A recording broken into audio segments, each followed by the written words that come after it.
appreciate the enthusiasm of the New York delegation.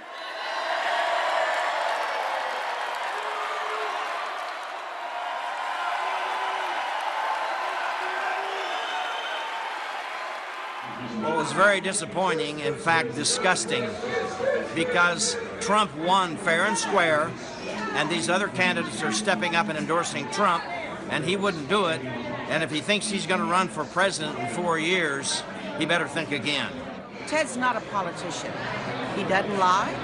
He is who he is, and he says what he says. And he's not going to lie to the American people if he doesn't believe that Donald Trump is going to be good for them. And vote your conscience, vote for candidates up and down the ticket who you trust to defend our freedom and to be faithful to the Constitution.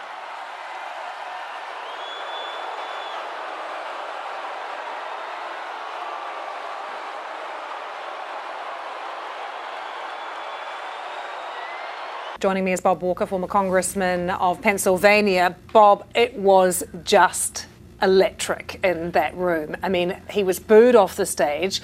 In your mind, was this an act of sabotage? Was this a stab in the back? Or is Ted Cruz a man of principle doing what he thought was right? Well, I think it's a dynamic of a convention. I mean, what you have is people whipped into a frenzy, and you come in and you don't follow the script. And the fact is that the delegates are going to get very upset about it. The fact is that Donald Trump has admitted he knew that Ted Cruz was not going to endorse him last night. So why did he let him on the stage then, Bob? Well, I think people are saying if he can't run his own convention, how's he going to run the country? Well, but it may well have been planned that way, is that probably in terms of the convention, they became more united by Ted Cruz not endorsing Trump. And it leads to tonight when Trump's speech now will be the culmination and will be the uniting factor for the convention. They may have been united on the convention floor, but in some ways, didn't Ted Cruz actually address the real elephant in the room right now, which is the fact that the party is split? Across the country, there is a lack of unity in the party.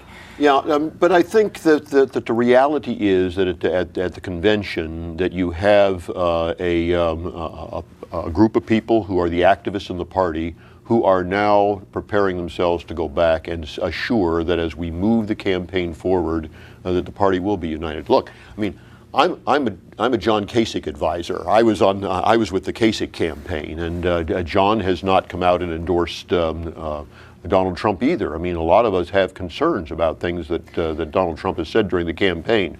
But in terms of last night, I don't think that it changes the trajectory very much. Are you going to vote for Donald Trump? Oh, probably. You know, the alternative to me of somebody who has proven that she puts herself before the country is such that I simply can't vote for her. So what are your concerns still then about Donald Trump? What are you hoping to see from him tonight that's going to make you feel a little bit better about giving him your vote? I'd like to know that he is serious about moving the country in a direction that makes us a leader in the 21st century. And by that I mean he has to take what he has described to the American people and put it into policy. I mean, so far he has not made serious policy proposals. He has done basically headlines. What we need from Donald Trump is for him to talk seriously about what the country needs to do to be a leader in the 21st century. And are you concerned about what appears to be his rather cavalier approach to foreign policy, making comments almost off the cuff about how he isn't going to stand by NATO commitments potentially? I'm extremely concerned about that. And I mean, I think when Newt Gingrich gave his speech last night in which he outlined why we are at war with ISIS at the present time and with radical Islamic terrorism, I think that made the case that we have to have a serious program for defeating ISIS and for assuring that the world is united in a war that's being conducted against us and which we have not yet fully acknowledged. So Donald Trump tweeting, let's just bomb the hell out of ISIS, that's not a strategy, is it? You want to hear more from him about exactly what the plan is? I mean, certainly taking effective military action is one piece of defeating ISIS. But it's also true that ISIS is conducting a war in social media. And there are a whole series of issues that involve defeating radical Islamic terrorism.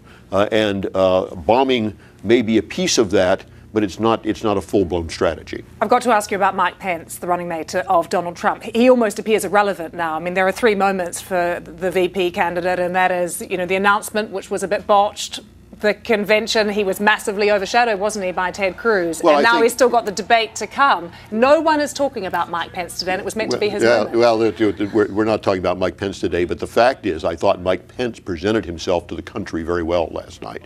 So that if you have Republicans across the country who were looking at their vice presidential candidate who don't know Mike Pence, I think they came away very, very impressed. I thought Mike Pence did an absolutely superb job last night of presenting himself to the country.